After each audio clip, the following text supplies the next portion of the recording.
In a wide and sun-soaked plain where the earth glowed gold every afternoon, great herds of animals roamed freely under the endless blue sky. Among them lived a towering group of elephants, strong, confident, and accustomed to walking wherever they wished. They weren't cruel by nature, but they were so large and so sure of their own strength that they rarely stopped to think about the tiny creatures who shared the land with them. Not far from the elephants' favorite resting place, a small community of rabbits lived in burrows hidden beneath tall grasses. Among them was Tima, a quiet rabbit with soft gray fur and clear, thoughtful eyes. Tima wasn't particularly fast, nor was he physically strong, but he had something far more valuable, a calm mind and the ability to think when everyone else panicked. Every morning, Tima would sit at the entrance of his burrow, ears tall and alert, watching the wind move through the grass like waves on a green ocean. He listened to the world more than he spoke, and because of that, he noticed things others missed. One afternoon, while the sky burned with the warm colors of dusk, Tima felt a faint trembling beneath his paws. At first, he thought it was thunder, but the sky was clear. The trembling grew stronger and stronger until the ground shook like a drum struck by a giant. Tima's ears perked up. It was the elephants. The herd was moving in a straight line across the plain toward the very area where the rabbits had their homes and gardens. Whenever elephants passed through, burrows collapsed, plants were crushed, and smaller animals were forced to flee. The rabbits gathered in fear as the tremors neared. One of them whispered, "If they walk through our home again, nothing will survive." Another cried, "What can we do? They're enormous. They won't even hear us if we shout." But Tima stood silently, thinking. The eldest rabbit turned to him. "Tima, you're the calmest among us. Say something, anything." Tima gazed toward the approaching dust cloud raised by the herd. "If we try to stand in their way, it will end badly," he said. "They don't want to hurt anyone, but they don't think before they move." So another rabbit asked anxiously. "We think for them," Tima replied, "and make them choose another path on their own." The other rabbit stared, baffled. But Tima didn't explain further. He had already formed a plan. That night, when the moon climbed high and spread its pale light over the quiet plain, Tima stepped out alone. Most rabbits were asleep or pretending to be, too frightened to watch what might happen. Tima followed the faint glow of starlight to the old dried-up pond near the elephant's resting place. The pond still held a thin layer of water at the bottom, a mirror collecting the moon's reflection. From the shadows, Tima waited. Soon the elephants gathered near the pond, complaining loudly. "Our pond is drying up," one of them grumbled. "We need to find more water." "Let's head east," their leader said. "I heard there's a river there." East, straight through the rabbits' homes.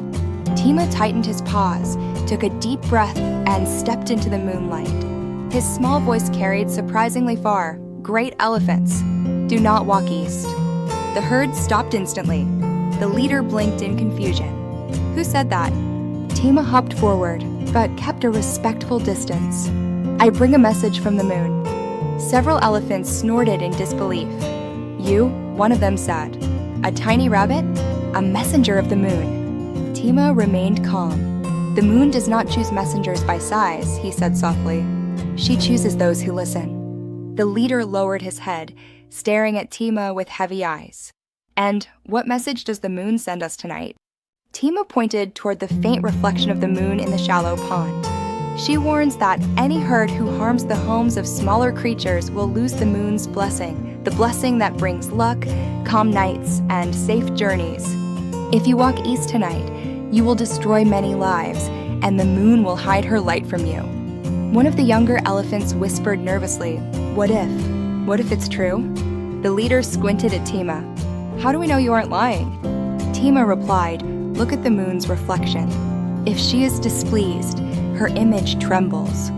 At that exact moment, a breeze swept across the pond, rippling the surface until the moon's reflection shivered and stretched into wavering fragments. The elephants staggered back.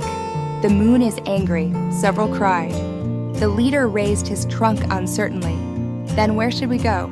We cannot stay here forever." Tima pointed north. "There is a hidden path there." If you push aside a few fallen trees, you will find a cool stream, one that still has water. The moon says it is the safer path." The elephants murmured and exchanged long looks. Finally, the leader said, "Very well. We will go north. We do not wish to bring misfortune upon ourselves." And without further argument, the great herd turned away from the east and began marching in a new direction. The ground shook as they moved, but it shook farther and farther away from the rabbits' homes. When the last elephant disappeared into the moonlit grass, Tima allowed himself a small sigh of relief. The next morning, rays of sunlight slipped over the hills and warmed the burrows. The rabbits peeked out cautiously, expecting destruction. But the ground was smooth, their gardens untouched, their homes safe. The rabbits ran to Tima, filling the air with excited chatter. "You did it. They listened to you.